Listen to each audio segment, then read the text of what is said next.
क्योंकि जो समस्या आपका है यह गंभीर है कि जिस समाज की आप बात कर रहे हैं उस समाज की बात नहीं है। राजभर है तो निषाद भी है, लोधी भी है, मल्लाह भी है, चौहान भी है। तमाम प्रदेश की अति पिछड़ा वर्ग में निवास करने वाली अन्य जातियां भी जो है, यदि उठा के देख लिया जाए तो उसके कलेक्टर नहीं है, उसके आईपीएस नहीं है, उसके जज नहीं है। सर्वोच्च श्रेणी पर सेवा करने वाले पदों पर यह समाज नहीं है। तो हम एसटी की मांग करते हैं, हम एसी की मांग करते हैं, ये विकल्प नहीं है। मेरी सोच है कि राजभर है, निषाद है, लोधी है, चौहान है, मल्लाह है। प्रदेश में इसकी आबादी 42 से लेकर के 60% तक हो जाएगी और 33% में गवर्नमेंट बनाती है। यदि यह समाज संगठित होकर के स्वतः सत्ता बनाए और अपने अधिकारों को अपने कलम से ले ले, यही मेरा मानना है। इस स्तर पर मैं संघर्ष कर रहा हूँ या उन संख्या बल को उस रूप में स्थापित करने का प्रयास कर रहा हूँ जिसके बल पर हम शासन में अपनी बात को मजबूती से रख करके अपने अधिकार को, जो समाज आज़ादी के सर आज के राजनीति का क्या योगदान है जो कि आज बेरोजगारी और जो किसान जो हैं दिल्ली जंतर मंतर पे धरना देने के लिए आ रहे हैं, उसको लेकर क्या कहना चाहेंगे? देखिए, इस देश में आज की ही बात नहीं है, पहले भी किसी की भी सरकार रही हो, धरना प्रदर्शन का कार्य चलता रहा है। और आज वो किसान बेरोजगार जो धरना कर रहे हैं वो नई बात नहीं है। उत्तर प्रदेश सरकार हो चाहे केंद्र सरकार हो, बेहतर कार्य कर रही है और बेहतर कार्य करने का प्रयास कर रही है किसानों के प्रति और बेरोजगारों के प्रति जो है। सर अगर किसानों के प्रति अगर विकास कार्य करती सरकार तो किसान जंतर मंतर पे क्यों धरना देने जाते हैं? देखिए, यह एक अपवाद का विषय है। मेरे कहने का मतलब ये है कि उत्तर प्रदेश में या केंद्र में इससे पहले भी सरकारें नहीं है और दीर्घकाल तक शासन किया है और उनके शासनकाल में भी किसान का आंदोलन चलता रहा है और आज भी चल रहा है। और मेरे ख्याल से यदि किसान समाज वास्तव में उपेक्षित महसूस करता है तो इस देश में किसानों की आबादी 60 से 70% है और 60 से 70% की आबादी में निवास करने वाला किसान खुद ही अपनी सरकार बना ले और अपने हक हिस्सा अधिकार को प्राप्त कर ले। और यदि इस देश में किसान और मजदूर उपेक्षित हैं तो शासन जो वर्तमान समय में महाराज जी की जो चल रही है या केंद्र में चल रही है, उनके बेहतर भविष्य के लिए, किसानों की आमदनी दूना करने के लिए, नौजवानों को रोजगार देने के लिए एक नए सृजन का निर्माण हो रहा है और आने वाले कम समय में ही आपको अवगत करा दिया जाएगा।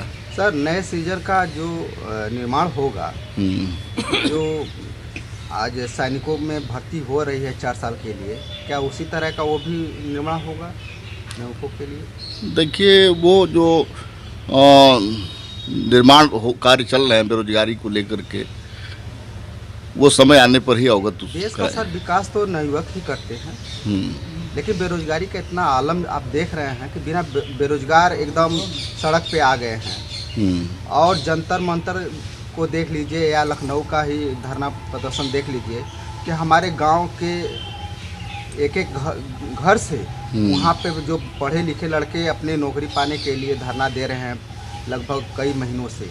उसको लेकर क्या कहना चाहेंगे? देखिए, आपका विषय सत्य है। नौजवान ही इस देश का कर्णधार होता है, किसान ही इस देश का कर्णधार होता है। किसानों और नौजवानों के कंधों पर ही देश का भविष्य तय होता है और इसके लिए बेहतर कार्य होना चाहिए शासन द्वारा, चाहे केंद्र सरकार की रही हो चाहे प्रदेश सरकार की रही हो। और ये बात सत्य है कि जो समस्याएं उभर करके सामने आ रही हैं उसका निस्तारण करना शासन की जिम्मेदारी बनती है और शासन उसमें प्रयासरत है। मैं आपको यह कहना चाहता हूँ, शासन इसके विषय पर गंभीरता से विचार कर रही है। माननीय महाराज जी इस पर बहुत ही गंभीरता से विचार कर रहे हैं कि इसका विकल्प जल्द तैयार हो जाए। सर, एक वीडियो वायरल हो रहा है प्रधानमंत्री नरेंद्र मोदी जी का, वो आरक्षण के विरोधी हैं। इस तरह का बयान नरेंद्र मोदी जी दिए हैं, हमारे देश के प्रधानमंत्री और वाराणसी के सांसद भी हैं। तो क्या आरक्षण समाप्त होने पे क्या अन्य जातियों को कैसे नौकरी मिलेगी? देखिए, आरक्षण का जो विषय है, खास तौर से आपका समाज ना, आपके समाज के अभी तक कोई IAS PCS नहीं हो सका है, जो कि ST आरक्षण की मांग हमेशा सड़क से लेकर सदन तक, कोर्ट तक उठती रही है। इस पर आप क्या कहना चाहेंगे? देखिए, मैं भारतीय समाज दल का राष्ट्रीय अध्यक्ष हूँ और भारतीय जनता पार्टी का सहयोगी दल हूँ, और उत्तर प्रदेश शासन ने हमको सम्मान दिया पशुधन विकास बोर्ड में मनोनीत करके। चूँकि जो समस्या आपका है यह गंभीर है कि जिस समाज की आप बात कर रहे हैं उस समाज की बात नहीं है। राजभर है तो निषाद भी है, लोधी भी है, मल्लाह भी है, चौहान भी है। तमाम प्रदेश की अति पिछड़ा वर्ग में निवास करने वाली अन्य जातियां भी जो है, यदि उठा के देख लिया जाए तो उसके कलेक्टर नहीं है, उसके IPS नहीं है, उसके जज नहीं है। सर्वोच्च श्रेणी पर सेवा करने वाले पदों पर यह समाज नहीं है। तो हम ST की मांग करते हैं, हम AC की मांग करते हैं, ये विकल्प नहीं है। मेरी सोच है कि राजभर है, निषाद है, लोधी है, चौहान है, मल्लाह है। प्रदेश में इसकी आबादी 42 से लेकर के 60% तक हो जाएगी और 33% में गवर्नमेंट बनाती है। यदि यह समाज संगठित होकर के स्वतः सत्ता बनाए और अपने अधिकारों को अपने कलम से ले ले, यही मेरा मानना है। इस स्तर पर मैं संघर्ष कर रहा हूँ या उन संख्या बल को उस रूप में स्थापित करने का प्रयास कर रहा हूँ जिसके बल पर हम शासन में अपनी बात को मजबूती से रख करके अपने अधिकार को, जो समाज आज़ादी के 77 वर्षों के बाद भी सरकारी सेवाओं के उच्च बिंदुओं पर स्थापित नहीं है, उसको स्थापित कर सकूं। सर, EVM को लेकर के जंतर मंतर पे कई महीनों से धरना दिया जा रहा है कि अगर भारत में EVM रहेगा तो नरेंद्र मोदी जीतते रहेंगे। पहले तो 300 पार किए थे, अब 400 पार कर दिए। इस पे क्या कहेंगे आप? देखिए, सवाल उठता है तो उसके ऊपर विश्लेषण होना चाहिए। क्योंकि ये चुनाव आयोग का मामला है।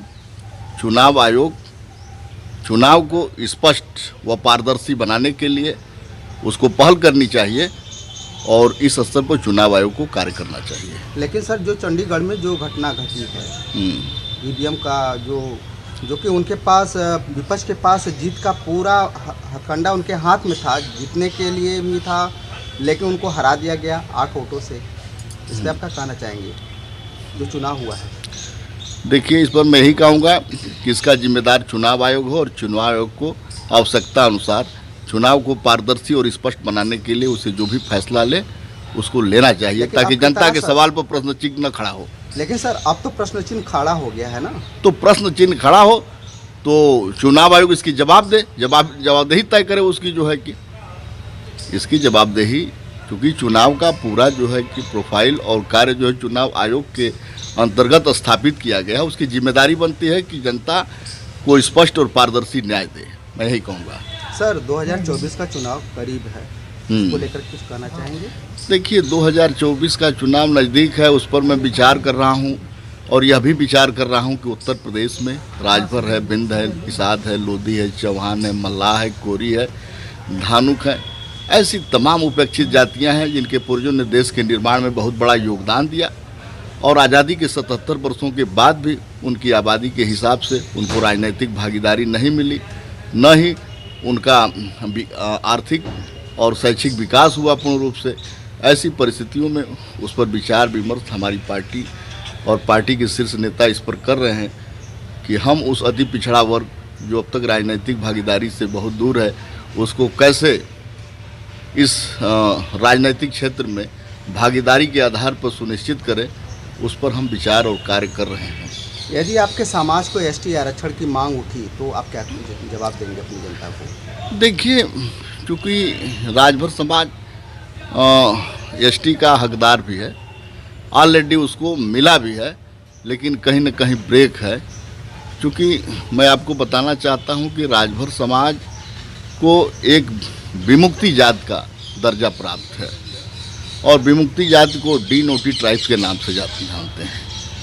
और लिखा है कि denotified tribe it is the part of the schedule caste, माने विमुक्त जनजात अनुसूचित जनजात का हिस्सा है और उसको मिलना चाहिए और बहुत पहले मिल जाना चाहिए और इस पर जो है कार्य होना चाहिए। और यदि एसटी का आरक्षण मिलता है तो उसमें हम भी समर्थन कर रहे हैं जो है कि, लेकिन मेरा सोच है कि सत्ता में जाने का प्रयास करे समाज, सत्ता में अपना दबदबा बनाने का प्रयास करे। 175 विधानसभाओं को पूर्वांचल में राजभर प्रभावित करता है और पूरे देश में राजभर, निषाद, लोधी, पासी कम्युनिकेशन पूरे प्रदेश को प्रभावित करता है। वो अपने सिस्टम पर काम करे, सत्ता में जाए और सत्ता में अपनी पहचान बनाए और अपनी कलम से अपने अधिकार को स्थापित करे। क्योंकि हमने देखा कि आज हमसे 20 साल पहले यादव समाज पीछे था या हमारी बराबरी में था, आज यादव विकास की सीढ़ी पर चल रहा है। दलित के नाम पर बसपा की सरकार बनी, तमाम बैकलॉग की भर्तियां जो है कि तमाम पॉलिटिकल पावर के बदौलत वह समाज सामाजिक दृष्टिकोण से मजबूत हो गया, आर्थिक दृष्टि से मजबूत हो गया। तो अब यही है कि आपको यदि विकास करना है तो आप भी जो है कि राजनीतिक क्षेत्र में सत्ता में अपने को स्थापित कीजिए और विकास करें, और उस पर जो है हम लोग कार्य कर रहे हैं। सर, अपने समाज के लिए कोई संदेश देना चाहेंगे? समाज से कोई यही संदेश देना चाहता हूँ कि अब तक आज़ादी के 77 वर्षों के बाद राजभर हो, चाहे निषाद हो, चाहे चौहान हो, जो भी नेता समाज है अब तक अपना सही नेता नहीं चुना। अपना पैसा लगा करके, अपना समय गंवा करके जिसको भी नेता बनाया, उन नेताओं ने बड़े बड़े राजनीतिक पार्टियों में की झोली में बिकने का काम हुआ और उनका व्यक्तिगत विकास हुआ, उनके परिवार का विकास हुआ, समाज नहीं हुआ। तो यह समाज अपने समाज के अच्छे नेताओं को प्रमोट करे और आगे बढ़ाए और तभी समाज का उत्थान होगा।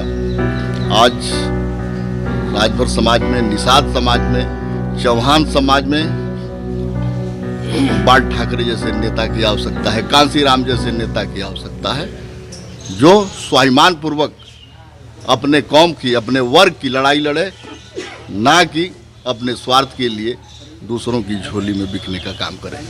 सर, जनता की मांग एक ही है कि संविधान बचाओ, देश बचाओ, ईवीएम हटाओ, बैलेट पेपर से चुनाव हो।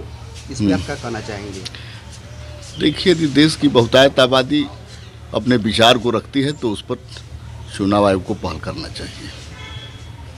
सर, आपको क्या लगता है कि पहल होगी या नहीं होगी? अब इस बात को तो मैं नहीं कह सकता हूँ, लेकिन भारत के संविधान को, भारत के निर्वाचन आयोग को स्पष्ट और पारदर्शी बनाना देश की जिम्मेदारी बनती है, उसका पालन होना चाहिए। धन्यवाद सर। हाँ।